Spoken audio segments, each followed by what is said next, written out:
Trigonometry सबसे पहले अपन start कर रहे हैं राइट एंगल ट्रायंगल्स। इधर से राइट एंगल ट्रिग्नोमेट्री का जो भी कॉन्सेप्ट है वो अप्लाई होगा किस ट्रायंगल पर? Right angle triangle. अपन एक राइट एंगल ट्रायंगल बनाएंगे। राइट एंगल ट्रायंगल उस ट्रायंगल को कहते हैं जिसका एक एंगल कम से कम कितना डिग्री का होना चाहिए? 90। If we are taking C as angle theta, समझ तो एंगल का जो अपोजिट वाला साइड होता है, मैथ में अपोजिट का मतलब सामने वाला होता है। अपोजिट वाला साइड हमेशा अपोजिट वाला साइड जो राइट एंगल ट्रायंगल में क्या कहलाता है? परपेंडिकुलर। क्या कहलाता है? परपेंडिकुलर। और नीचे वाला जो होता है उसको अपन क्या बोलते हैं? बेस। और जो लॉन्गेस्ट साइड होता है उसको अपन बोलते हैं हाइपो। हाइपो। कितनी बात समझ रहे हैं?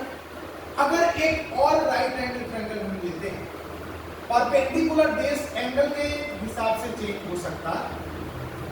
आप एक बार समझिए, जो हाइपोटेन्यूज रहेगा, वो जो हाइपोटेन्यूज रहेगा वो लॉन्गेस्ट साइड होता है राइट एंगल ट्रायंगल का, तो वो हमेशा फिक्स होएगा। वो हमेशा फिक्स होएगा। चेंज होएगा, चेंज होगा या परपेंडिकुलर बेस एंगल का। अगर एंगल मैंने इसको लिया तो इसके सामने वाला परपेंडिकुलर हो गया और ये क्या होगा? बेस। अगर 90 डिग्री तो ये है। अगर अब C की जगह पर एंगल हमने लिए A को, इसको ले लिए A को, तो अब इसके सामने वाला साइड ये है, तो अब ये क्या हो जाएगा? अब ये क्या हो जाएगा? और ये हो जाएगा क्या हो जाएगा? और जो लॉन्गेस्ट साइड है वो तो हाइपोटेन्यूज रहेगा ही। कितनी बातें समझ में आई?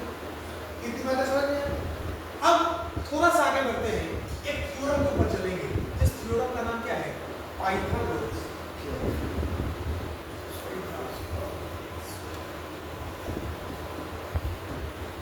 इसमें क्या कहता है कि राइट एंगल ट्रायंगल के हाइपोटेनस का स्क्वायर परपेंडिकुलर के स्क्वायर प्लस बेस के स्क्वायर के सम के बराबर है। राइट एंगल ट्रायंगल के हाइपोटेनस का स्क्वायर परपेंडिकुलर के स्क्वायर प्लस बेस के स्क्वायर के बराबर। कितनी बातें समझ में आई? कोई दिक्कत, कोई समस्या? अब मेरी बात समझिए। जैसा मैं बोलूं एक राइट एंगल ट्रायंगल जिसका एक साइड 6 है, एक साइड 10 है। एक ट्रायंगल है AB, ठीक है? एक साइड 6 है और एक साइड 10 है, और आपको हाइपोटेनस का वैल्यू निकालना है। किसका वैल्यू निकालना है? हाइपोटेनस का वैल्यू निकालना। कितनी बातें समझ में आ रही? अब मेरी बात जरा ध्यान से समझिए।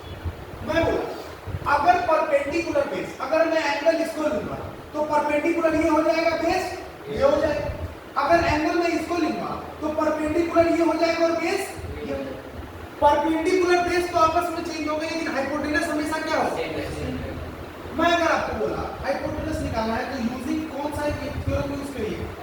Using Pythagoras theorem. अब बताएंगे कि हाइपोटेनस का स्क्वायर परपेंडिकुलर के स्क्वायर प्लस बेस के स्क्वायर के बराबर होता है।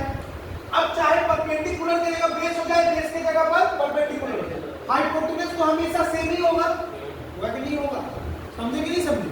अगर मैं करता हूं, अगर मैं थीटा इसको ले लिया, अगर मैं थीटा इसको ले लिया तो हाइपोटेनस, तो थीटा इसको लिया तो परपेंडिकुलर की जगह पर 6 लेना पड़ेगा और बेस की जगह पर 10 लेना पड़ेगा, ठीक है ना? अब देखो परपेंडिकुलर की जगह पर क्या ले लीजिए? 6। सॉरी, हाइपोटेनस का स्क्वायर परपेंडिकुलर के स्क्वायर प्लस बेस के स्क्वायर बराबर होता है। अगर एंगल ये लिए तो परपेंडिकुलर ये हो गया 6 का स्क्वायर प्लस बेस क्या हो गया? 10 का स्क्वायर हो गया ना? अब मेरी बात सुन, 6 का स्क्वायर 36 और 10 का स्क्वायर 100, तो ये 136, h स्क्वायर 136 हुआ, h क्या हो गया? Root under 136। मेरी बात समझ पा रहे? समझे कि नहीं समझे? अगर मैं यही मैं कहूं, अगर मैं थीटा किसको ले लूं? A को ले लूं, किसको ले लूं? A को ले लूं, तो अब सामने वाला ये परपेंडिकुलर हो जाएगा, ये क्या हो जाएगा? बेस हो जाएगा। तब भी आप वही निकालिए, हाइपोटेनस स्क्वायर परपेंडिकुलर का स्क्वायर प्लस बेस का स्क्वायर। अब क्या होगा, हाइपोटेनस तो अब परपेंडिकुलर की जगह पर आपको क्या लेना है, 10 और बेस की जगह पर क्या लेना है, 6। 10 का स्क्वायर 100, 6 का स्क्वायर 36, जो हो जाता है 136। h स्क्वायर 136, h क्या होगा, रूट अंडर 136। एंगल अगर चेंज भी करेंगे तो हाइपोटेनस की वैल्यू चेंज नहीं होने वाली। इतनी बात समझ में आ रही है? इतनी बात समझ में आ रही है? अब जरा समझिए और मैं क्या करना चाह रहा हूं, जरा देखिए।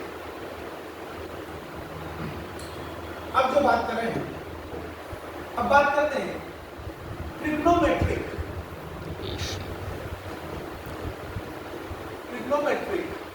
रेशियोज की बात।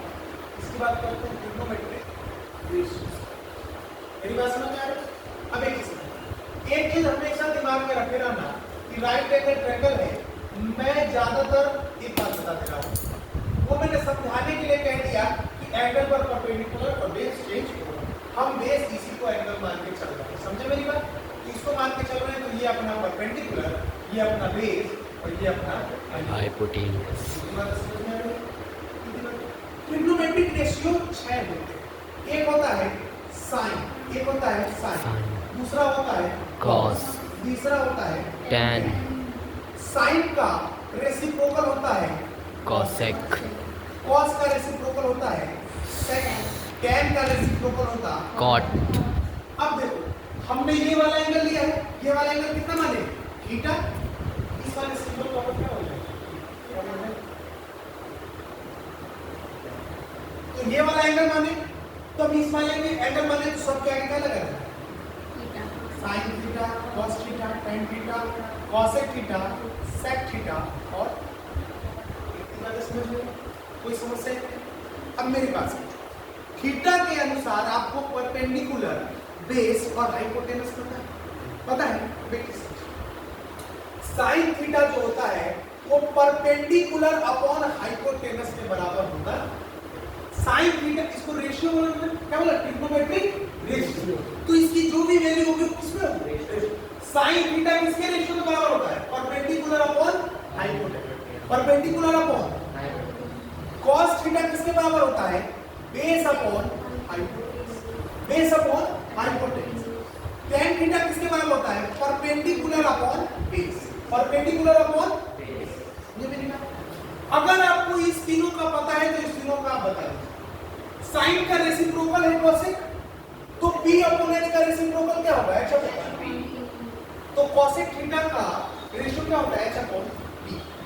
कॉस थीटा का रेशियो होता है b अपॉन h, तो सेक थीटा का क्या होगा, h अपॉन। टैन थीटा का p अपॉन b, तो क्या होगा, b अपॉन। मेरी बात समझ पा रहे हैं? इतनी बातें समझ पा रहे हैं? ये ट्रिग्नोमेट्रिक रेशियो, समझे नहीं? अगर इसको ऐसे याद करना है तो हम इसको निमोनिक्स भी हमारे पास साइन, कॉस, टैन। साइन का मैंने क्या कहा, p अपॉन h, कॉस का क्या कहा, a अपॉन h, टैन का क्या बोला, p अपॉन। एक निमोनिक्स है साइन, ये सीक्वेंस है साइन, कॉस और टैन। अगर निमोनिक्स याद करना है, साइन, कॉस और टैन, साइन, कॉस और टैन। साइन, कॉस, साइन में क्या होता है, ऊपर वाला ये न्यूमरेटर होगा और ये क्या होगा, डिनोमिनेटर। न्यूमरेटर याद करो, पाकिस्तान भूखा प्यासा, पाकिस्तान भूखा, हिंदुस्तान हरा, पाकिस्तान भूखा, हिंदुस्तान हरा। साइन, कॉस, टैन पता चल गया, मैंने लिख दिया। अब देखो ध्यान से कैसे करें, साइन, कॉस, टैन लिख दिया, इसको इरेज कर, मैं बता रहा हूं कैसे यूज करें। अब देखो न्यूमरेटर पाकिस्तान भूखा प्यासा, अब डिनोमिनेटर लिख रहे हैं हिंदुस्तान हरा। रेशियो हो गया। तुमको पता है साइन का रेसिप्रोकल क्या होगा, कॉसेक। साइन का रेसिप्रोकल क्या होगा, कॉसेक। साइन का रेसिप्रोकल क्या होगा? तो साइन अगर p अपॉन h है तो कॉसेक क्या होगा? h अपॉन चलेगा।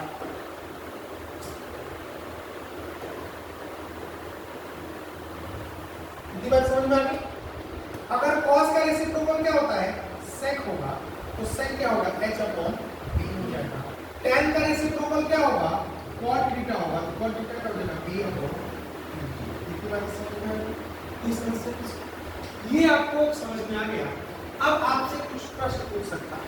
अब आपसे कैसा प्रश्न पूछेगा, जरा ध्यान से देखिएगा मेरी बात। आपको ट्रायंगल दे देगा, क्या दे देगा? ट्रायंगल। जैसे एक क्वेश्चन मैं खुद दे दूं, एक क्वेश्चन देता हूं कि sin theta is equal to 6 upon 10। sin theta is equal to 6 upon 10। Question होगा find all trigonometric ratios। Find all trigonometric ratios। sin theta आपको बता दिया, बाकी 5 है वो आपको खुद से बताना। क्वेश्चन को सॉल्व कैसे करेंगे जरा देखिए। आपको पता है साहब कि sin थीटा भैया p अपॉन h के बराबर होता है बच्चे। sin थीटा किसके बराबर होता है? p upon h। Perpendicular upon base के सॉरी हाइपोटेनस के बराबर होता है। यहाँ पर sin थीटा की वैल्यू बचे 6 अपॉन 10 दी हुई है। इसका मतलब परपेंडिकुलर किसके बराबर है? 6 के बराबर।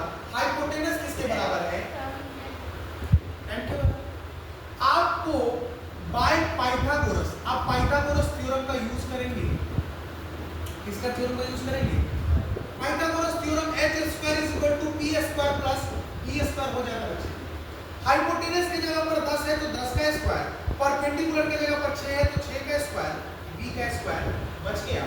10 का स्क्वायर बचे 100 होगा, 6 का स्क्वायर 36 होगा प्लस b का स्क्वायर होगा। कितनी बात समझ में आ रही है? 36 इधर प्लस में इधर जाके किसमें हो जाएगा बच्चे?